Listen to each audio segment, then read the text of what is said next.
Hey everybody, how's it going? Welcome to my Facebook Live. We're pretty blessed, honestly, because in decades past, maybe centuries past, doing things like this was unheard of. I mean, to talk about psychic and new age and metaphysical phenomenon back in the day, people met in caves, people met in dimmed rooms. There were secret codes and it was all underground, lest you be burned at the stake or something like that. But nowadays, we're wide open. We're waving our weird flags with pride because we can, and because this kind of thing is mainstream. It's okay to believe in psychic, because it's okay to talk about past lives. It's okay to have an intuitive dream about your deceased grandma and share it with your neighbor. So we're kind of blessed and fortunate to be living in this day and age. And I know technology is wonderful when it works. I also know that it has drawbacks. So we have to take the good with the bad. Interestingly enough, I found a correlation between people with psychic abilities having issues with electronics. So if you often have, a glitchy computer or a phone that hardly ever works or things of that nature, it could actually be your own intuitive energy vibrations interfering and colliding with your electronics and making them go haywire. It's especially true when we're experiencing extreme emotions, whether it's anticipation or sadness or excitement. Anyway, uh, I'm happy that you're all here. I'll be fielding questions tonight on a variety of subjects. If you have a question about past lives or angels or psychic abilities or dreams, anything in that wheelhouse, feel free to ask.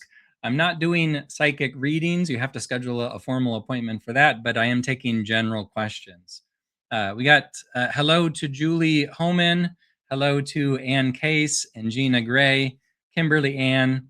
Feel free to toss a question up there, any curiosity you might have. A lot of people are interested in past lifetimes. It's probably among the heavy hitters of subjects in the metaphysical genre that people want to know about. Everyone is so intrigued by past lives. I know it's weird to envision ourselves and imagine ourselves as somebody else, because our reference point for us is the person we look in the mirror, the person we see when we look in the mirror. But energy cannot be created or destroyed. So said a really smart scientist named Einstein once upon a time. And energy only changes forms. And from one life to the next, I think that's what happens. We change our costume, these awkward flesh suits we call a body, and our clothes change a little bit from one life to the next. But underneath, we're still the same souls we've always been. We're just playing a different part in a slightly different production.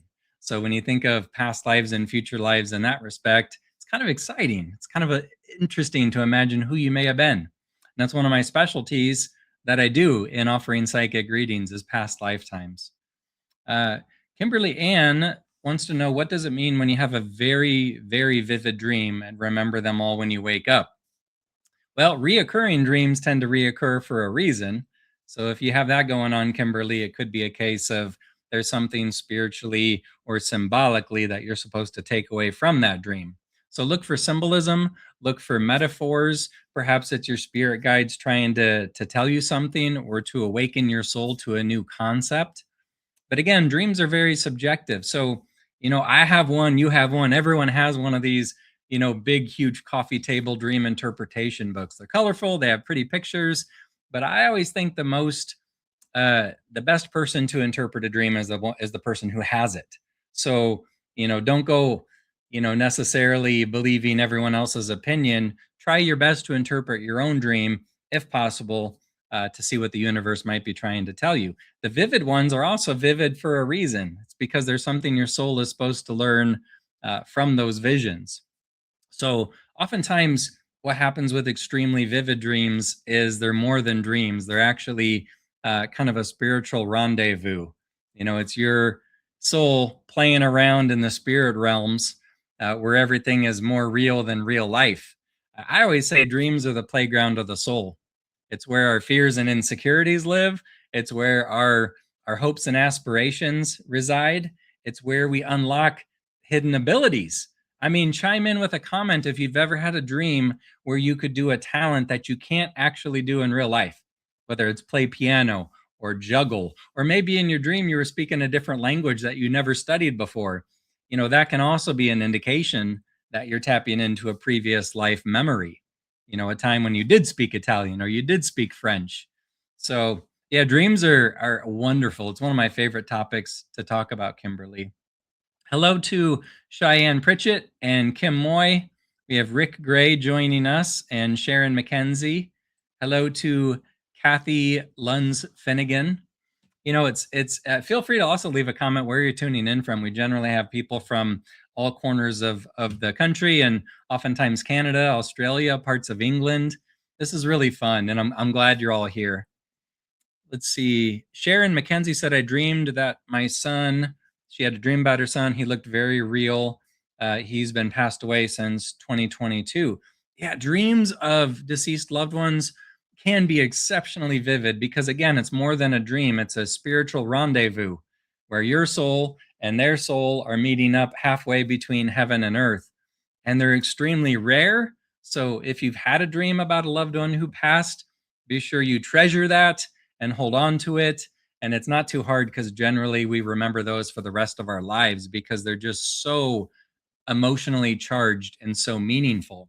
And oftentimes, a loved one will appear to us in the best way that we remember them. So, for example, my grandma passed. She was not very healthy at the time that she passed away, but when she comes and visits me in dreams, she looks like I remember her when I was a child. Yeah, yes, maybe, still smoking cigarettes, but healthy and vibrant and more youthful than in her final hours. And they do that for our sake, uh, however we best remember them. And sometimes, if the wind blows just right, you could also dream about a deceased loved one and they may look very young and very healthy. That can also happen because in the afterlife, thank goodness, we are granted youth, just like that. So imagine going from, having a bad hip and a hitch in your giddy up to you cross the pearly gates and you're skipping around town and going for a marathon run just because you can. So, yeah, dreams are very, very interesting. Kathy wants to know, I've been trying to figure out who my guardian angel is. Any tips on figuring this out? You can try a meditation, Kathy. Oftentimes people are introduced to their spirit guides, their guardian angels through meditations. If that doesn't work, you can try taking a nature walk. Sometimes people's sanctuary, their cathedral is kind of Mother Nature herself. So get outside in the fresh air, take a walk, see if a name pops into your head. If all else fails, obviously you can call me and I can cut right to the chase and introduce you to them by name. And oftentimes, spirit guides, guardian angels, they're people we knew and loved in prior lifetimes. So you could have a neighbor from 1700s Ireland as a spirit guide, or somebody that you knew from Mongolia in the 1200s, who was your best friend currently as a spirit guide as well. But yeah, ask them, and even if you don't know their names, call them spirit team, call them your guides, call them your angels, call them whatever you want. Just be sure to lean on them and ask them for help, because the reality is, even if you don't know them by name, they're still able to provide help and assistance, giving you whatever it is that you need from afar. Confidence, strength, perspective, patience. We all need a little extra patience. Especially yesterday when I was at the DMV, I needed all the patience I could muster. Lori Diggins, this is a really good question, Lori. She wants to know, does wishing on a star work? It's funny, I actually bring this up in my upcoming book, which is about my previous lifetime in early 1900s Manhattan. Wishing on a star can work if you believe it will work. It's kind of like anything else. If you have a lucky rock or a crystal or a lucky rabbit's foot, or if you're doing a meditation to manifest your dreams into reality, whatever it is that you're trying to bring about energetically, Lori, it can work if you expect it to work. It can work if you believe that it'll work. Uh, our belief and the emotions that we put into that wish is the fuel that fans those flames, if that makes sense. So, yes, it can work. I've wished on many a star in my lifetime, and I don't feel silly for doing so. Life is too short not to be whimsical. So, do whatever you got to do. Walk barefoot, wish on stars, spin in circles, blow bubbles. I mean, heck, the more you do these childlike things, the younger you will stay for longer. I promise you that. Gail Scriver is joining us from Sioux Falls. Hi to Gail. Hi to Shelly Lee. Julie Homan from Omaha. Tori Keith is here. Uh, Annie's laughing about a hitch in the giddy up. I must be an old soul. Uh, you know, old souls, it's one of my favorite topics to talk about. I literally wrote a book on it. And although I've never called myself an old soul, I just think it would be in poor taste to do so. It's important to remain humble, but old souls is such a fascinating topic. I did write a book on it. It's called Old Soul, Young Spirit. And it's about how to not just survive this life if you feel like an old soul, but how to thrive in it. Because look, old souls are kind of an endangered species. That term gets thrown around an awful lot. Oh, he's an old soul, she's a young soul. Look at this new baby. Doesn't he look like an old soul as well? What does it mean? It means a person who has a lot of wisdom. And oftentimes that wisdom comes from past life experiences. So the more past lifetimes you live, the more strength and wisdom and perspective you gain, the more old soul qualities you have.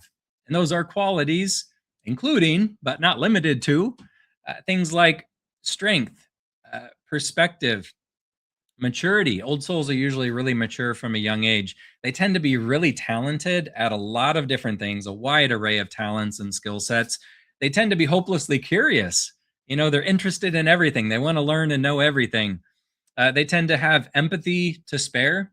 A lot of them gravitate towards helping and healing professions, maybe nursing, maybe teaching. Certainly, I've met a lot of old souls who are intuitive, and a lot of them, are healers and mystics and light workers. Old souls are generally creative. They're good team players. They're people who have a lot to offer the world, a lot of really great qualities. So, for what it's worth, that's my past life tangent. But yeah, some of us have a hitch in our giddy up. Doesn't matter how wise you are. Sometimes our bodies do what our bodies do, but it is possible to heal your body as well through meditation. We got Shar joining us from Minnesota. We have Jeff Vance. Thanks, Jeff. Jeff says, Andy's the best. I would have never had a clue who my guardian angels are. Booked the session and found out. Jeff needs like a loyalty card or something, man. Jeff's referred so many clients to me. He needs a free session by now. Let's see. Joshua Krapensky. What's my take on runes and rune readings? Been dabbling with them lately. Again, like I kind of said earlier about wishing on a star, I'll say the same thing about astrology or tarot or using a pendulum, whatever method you're using to obtain information or to try to manifest good things in your life. If you believe that it will work, if you believe it to be accurate, it just well could be. And my take is, I don't use tarot cards or rune stones or astrology. Those just aren't methods I use in my psychic services. However, I think anything you use that's kind of a gateway into these realms can be a good thing. The bottom line is some people need something to keep their hands busy. And if you're the kind of person who likes to play with things and touch things and sense and feel physical energies, then yeah, an oracle deck or rune stones or a pendulum. I mean, pick whatever your thing is and run with it. So yeah, Josh, I mean, there's no harm in dabbling with it and see if it, trips your trigger, so to speak. Let's see. Oh, I will say this. This is really a bonus for being here. Just because it's Wednesday and we can. Somebody on here, all you got to do is leave a comment and you're entered in this contest. But somebody is going to win a soul discovery valued at $222. Now, a soul discovery is a written form of psychic reading where I meditate and I talk to people's spirit guides and they take me on a spirit quest, a really fun vision where I step into another realm and they tell me all sorts of fun facts about a person's life, info about their family, their career, their health, a lot of past lifetime information about their soul lessons and life purposes. So those are really fun. I do 5 and 10 page options as well. Yesterday I wrote a 15 pager for somebody, but somebody on here is going to win the smaller condensed version, and they're really fun. So again, I'll announce that person. I'll pick them at random and announce it right after this broadcast ends. Hello to Rita from Colorado. Let's see. AJ Penny, good question about scars. Uh, do you take scars and other features like that with you from one lifetime to the next? Like, did I have a cleft chin in each lifetime? Our physical appearance does differ a little bit from one life to the next, but some people think of birthmarks as kind of like soul scars. So an actual scar, like, look, if you skinned your knee on a sidewalk when you're 4 and it's scarred, you probably won't take that with you into the next lifetime. Probably not.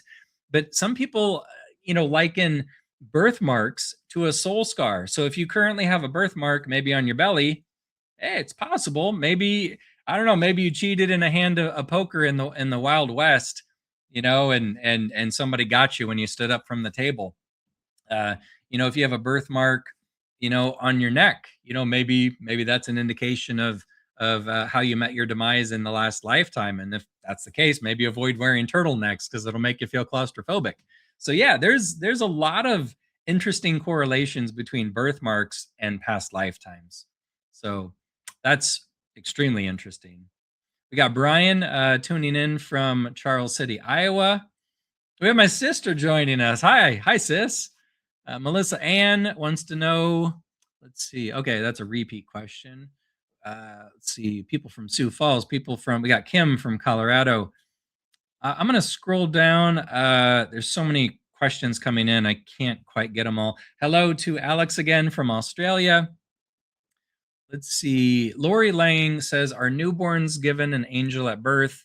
I have a 3-year-old granddaughter and expecting a new baby in October. It would be wonderful to know how a soul gets its angel. So when we come into each new lifetime, we get a unique combination of spirit guides, otherwise known as guardian angels. It's kind of a sacred contract of sorts. It's a combination of us asking them to be our spirit guide in this lifetime and them agreeing to do so. It's not a full-time job. It's very much a part-time job. Even the most high maintenance person I've ever met in my life isn't such a mess that they need a full-time staff of spirit guides working around the clock. For a lot of the time, we're kind of left to our own devices. Our spirit guides are kind of like doctors who are on call. They will help us if they're needed, and if they're not needed, they're in the background doing whatever they do. Which, if it's a doctor, it's probably going for a round of golf somewhere, right? So, but each of us has these spirit guides before we come into the world. Minimum is 2, average is 3 or 4, but I've seen some people have as many as 6 or 7 spirit guides. A couple different factors kind of play into this. If you're going to have a long lifetime, you might need more spirit guides. If you're going to have a difficult lifetime, you might need more spirit guides. If you're an old soul and you have a boatload of past life experience and a lot of wisdom and a good head on your shoulders, you might be able to get away with 2 or 3, kind of on the shorter end there. But there's a lot of variables and factors that go into that. But rest assured, every beautiful baby who comes into this world is, first of all, well equipped to be here. And secondly, they are supported by a wonderful cast of spiritual assistants that keep them on track. Now, let's talk about that for a second. What does that mean for us to be on track? It's a pretty broad track, is my simple answer. Our spirit guides grant us a tremendous amount of free will. And the reality is, whatever path we're on, we could always be on another path, another trajectory. That's true personally. It's true in terms of our love life. It's true in terms of our health and where we live and our careers. So, whatever we're doing, we could always be doing something else. That's free will.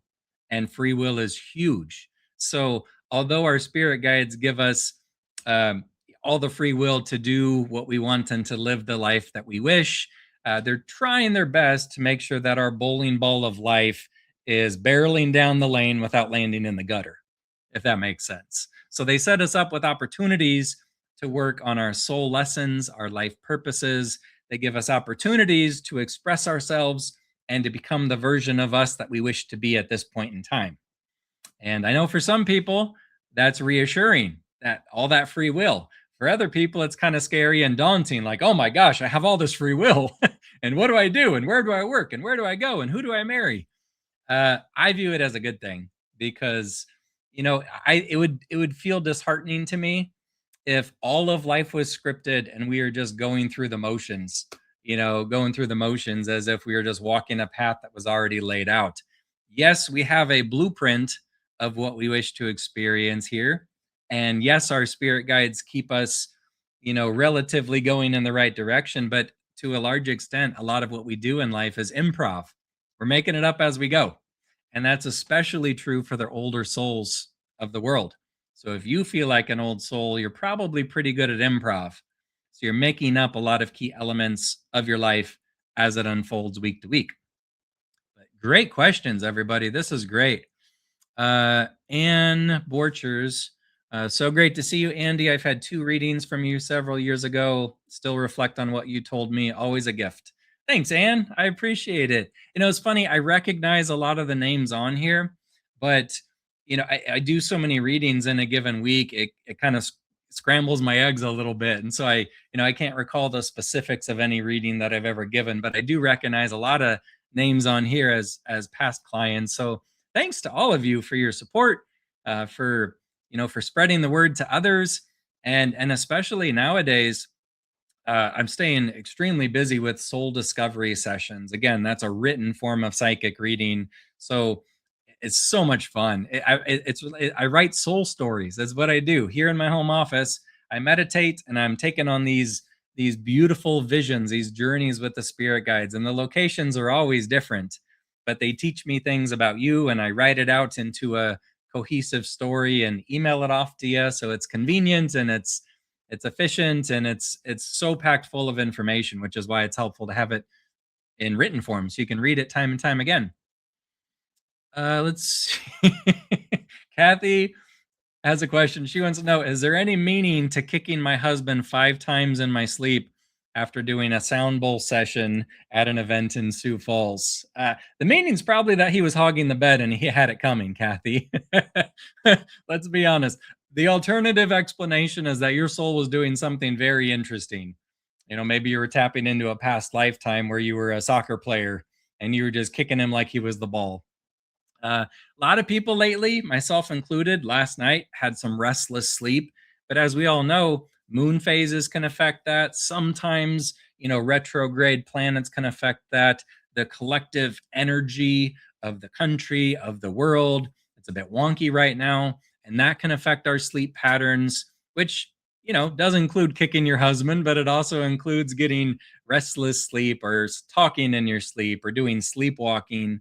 So, but yeah, vivid dreams are part of the package deal too. So if anyone listening has had vivid dreams lately, could be that kind of collective, amorphous, nebulous kind of vibe that's in the air. I think we're about to reach a tipping point with it, so I'm expecting next week to be a little less crazy energetically, but only time will tell with that. Alex from Australia wants to know, have I ever had a client who was super famous in a past lifetime? I've been doing this for almost 20 years, thousands of readings, and I've yet to come across anybody who was George Washington you know, or Cleopatra or anything of that caliber. Now, I have had a couple clients that were in the vicinity of royalty, so to speak. So I've done sessions where people had a brief encounter with a famous actor, artist, poet, politician, things of that nature. But I think, I'll put it this way. If you know a psychic and every single reading they do, they're telling people that, you were Thomas Jefferson and you were, Muhammad Ali, it was like after a while, it'll be like, oh, okay, sure. We can't all be famous in every single past lifetime. But it's kind of funny because just yesterday I was talking with my partner about this, how, here in our human existence, we tend to put celebrities on a pedestal unnecessarily, in my opinion. But I think the great equalizer is the afterlife itself. When we cross into the afterlife, okay, if you meet somebody that you've always admired, whoever that person is, yeah, you might be a little starstruck, to meet Abe Lincoln or whatever it is. You might, shake their hand and like, oh my gosh, I'm a big fan. But truly, in the spirit world, to a certain respect, we're all famous because everybody has a story. Everybody has an interesting story. Everyone has multiple interesting stories from multiple past lifetimes. if we would just take a chance to see them for who we are and spend some time talking with them. So, yeah, the celebrities kind of hog the limelight, but I don't know, some of the most interesting people I've ever met are people who have really been through it. People who've had a tough life or an interesting life, and yet they're still smiling, they're still spreading joy, they're still, making an effort to make the world a more beautiful place. Those people, in my opinion, are just as interesting as any celebrity you could ever meet. Rita has a question. So many times she has experienced deja vu, where I can quote word for word and actions that my husband just before it happens, and she's wanting to know what that actually means. So there's different types of deja vu, and which is kind of fun, Rita. From a scientific, pure analytical point of view, some people consider deja vu basically a brain glitch. Your brain becomes unfocused for a split second, and then when it refocuses, it feels like you're experiencing something twice when in fact you've only experienced it once. That explanation is kind of boring in my opinion, but it does happen sometimes. The other thing that you might be experiencing, Rita, is living out a moment that was part of your soul's destiny or your husband's destiny. And what I mean by that, to a certain extent, there are some major events in our life that are mapped out ahead of time. You can call them inflection points or milestones, but think of it as like a loose script to the play that is your life. And sometimes when you get here and you're in the human form and you're going through the motions, sometimes when you do something that was always part of the plan, you'll get deja vu because it's your soul's recognition of writing this story for yourself. And then the third explanation has to do with past lifetimes. So sometimes if you find yourself in a certain situation or a certain location, particularly a certain location, it can trigger feelings of deja vu if your soul remembers being there before. Hands down, biggest deja vu I ever got in my whole life was in New York City. It was in Manhattan, in the Lower East Side of Manhattan, right along the East River. My partner and I, this past fall, we ventured to the Williamsburg Bridge, connects Brooklyn with Manhattan, and it's the exact location that we met 106 years ago. If my math is correct, back in 1919 in our past life. And we fell head over heels then, just as we fell head over heels for each other now. But getting back to that same spot, the physical location where we met all those years ago in our prior lifetime, it was enough to bring me to tears. There are no words that I could possibly use to explain the feeling it was being there. I was home. I was home. It was my place. It was the location in New York where I was an aspiring writer back then, and I would go near the bridge and I'd look up at the bridge and I'd write short stories and poetry in my journal all night long, every week. In fact, I'm getting a tattoo of that exact spot on my arm very soon. I was doing research on that today. So deja vu can smack you right across the face in the best way possible. And sometimes it's actually your soul's recognition of you being at the right place at the right time, and it'll give you goosebumps. It really will do something to you. Let's see. Sharon wants to know, do you ever get to the point that you are finished living human lifetimes? And if so, what happens next? What happens next, Sharon? That is the big question. That's the $1 million jackpot question right there. Some people believe that we graduate and we go on to a more uh, challenging, series of lifetimes, perhaps in a different dimension or a different planet or a different reality. Some people believe, and I believe this is possible, that you could retire. You could retire at least from this human cycle of reincarnation, and you could kind of hang up your hat, have yourself a little party, and at that point you could be a permanent spirit guide if you'd like, with no more incarnations on planet Earth. Interestingly enough, a lot of old souls feel this way. A lot of old souls, they're kind of soul weary. They feel, all right, I love Earth, I love my family, I love my friends, but they kind of have this feeling of been there, done that. I've experienced and accomplished everything I want to do. So this is probably going to be my last lifetime. I've heard that a lot of times. And usually it comes from old souls who have been here so many times before. But interestingly enough, a really neat way to bypass the redundancy and the repetitive nature of coming back lifetime after lifetime is to mix it up with variety. A lot of old souls who are on their last lifetime have such a broad spectrum of soul goals, life purposes that they're presently working on. So if you think of Earth as like school, your last lifetime would be like the final test. It includes a little bit of everything that you've ever learned along the way. And in school, that would be everything you learned from the entire semester. In a grander reincarnation perspective, it would be everything you've ever learned from every past lifetime. It's kind of daunting to think of that, isn't it? But yeah, really amazing questions. I'm going to field a couple more and then we'll call it a night. But again, if you're on here, leave a comment, drop your name, say hello. Doing so will automatically enter you in a contest to win a $222 Soul Discovery, which is a written form of psychic reading that I do virtually every day of the week. I have other services available as well. I have books. If you're into, if you want to get some spring or summer reading material, I have presently 8 books available on subjects like past lives, angels, heavenly messages, finding purpose in life. I have a couple humor books sprinkled in there as well. And I would be remiss if I forgot to say I also have an upcoming event in Omaha, April 17th. I'm doing a past lives gallery reading. We'll have a whole audience. I'll call on random members of the audience and relay past life information. And we always uncover a lot of synchronicities in those. It's so cool to see what from your past lifetimes has followed you through into the present. And usually it's quite a bit.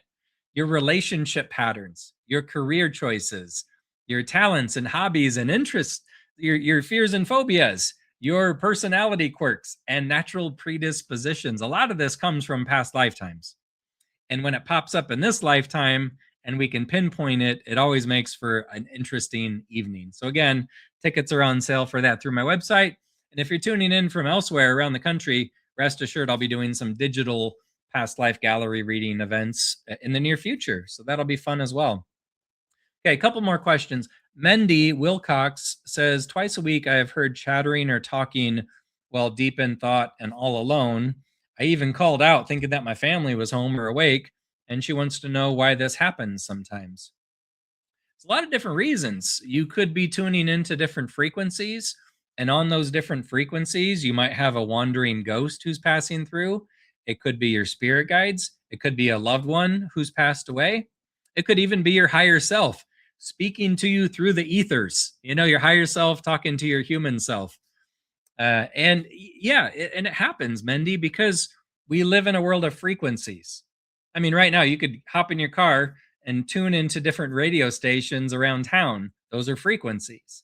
Well, psychic frequencies and energy frequencies happen as well. And sometimes if your psychic antenna is tuned in to just the right dial, to just the right frequency, you can pick up audible information. You can see something that others can't see with the naked eye. And sometimes you can feel energies if you tune into a certain frequency. So it sounds like you're blooming and blossoming and opening up intuitively, Mendy, and embrace it. Ride that wave. Don't fear it. A lot of people are afraid to, crack that psychic door because they're, it could be anything, how they were raised, religious pre-programming. But truthfully, I've been doing this professionally for almost 20 years. I've had paranormal experiences my entire life back to childhood, and nothing that I have ever experienced has been traumatizing. Nothing has been that scary. So, sometimes you'll get a wandering ghost passing through and it'll give you a little startle. But I don't think opening up yourself to these realms is dangerous. At least if you have good intentions, it's not to be feared. All right, we have, let's see, I'm going to try to eeny, meeny, miny, mo. Again, we got so many questions coming in. Thanks for all the participation. Madeline Ray says, I love this stuff. Saw you sharing your post. I don't know if I'll be able to make the event live. Well, she's here. Hi, Madeline. We have Jody Challen from Omaha. And oh, here we go. Kim Laughlin says, hi, Andy, my grandson who is 3. He saw a picture of my husband's deceased brother and he yelled, hey, that's me. What do you think of this? I think your grandson's probably the reincarnation of your husband's brother. That can happen. And the paranormal poo really hits the fan when you get a person who reincarnates back into their own family tree. It happens more often than you think. And yet, every time it's incredibly special. And actually, one of my books, my most popular book right here behind me, The Sky Diaries, is a case of that exact thing. My daughter came back to me in a different form. She was somebody that I loved and lost many, many years ago. And it kind of blows the roof off of everything you think you know about reality when somebody incarnates back into their family tree. Because then you got yourself a situation where people can actually verify and validate the things that people are saying. So, Kim, if your 3-year-old grandson, starts to say things about, about your husband's deceased brother, listen to him. He might drop tidbits that are factually accurate, things that nobody outside the family would know, but can be verified. And it's always when the kids are 3 and 4. That's the magical golden window. That's what I call it. That 2-year window when they're age 3 and age 4. That is when children are notorious for having past life memories, dreams of loved ones that passed away that they never met, and even interactions with family members who passed away in their waking hours. I have lost track. Thousands and thousands of families have told me this very same thing, that when their child was 3 or 4, they started talking about so and so who passed away many, many decades prior, and they'll point to the picture on the family mantle and be like, "Well, that's Grandpa Doug, and he drove a green truck," and blah blah blah blah blah. And the family's like record scratch, music stops, and the family's in tears, and they're like, "Oh my gosh, yes, that's accurate." But there's no way this little child could know such things. So it gets me fired up. It gets me fired up. I'm passionate about this, and the implications are truly mind blowing. They're mind boggling because we've been told for eons, at church even, that there's life after death, and here we have children proving that that's true because there's life before this one. Life after death, life prior to this lifetime. It makes our reality seem very circular rather than linear. So, if you got a chatty 3 or 4-year-old kid in your family, ask them some open-ended questions and just let them talk and listen and encourage them to share more, because they're seriously, children are like walkie-talkies between earth and the spirit world. Never gets old. I love this stuff, and I hope you love it too. Thanks for being here. Shortly after I log off, I will get right back on Facebook. I will randomly pick a winner. I'll announce who's going to win that soul discovery. If you'd like a longer, more thorough soul discovery, if you want me to do that write up for you, just call my office or email me.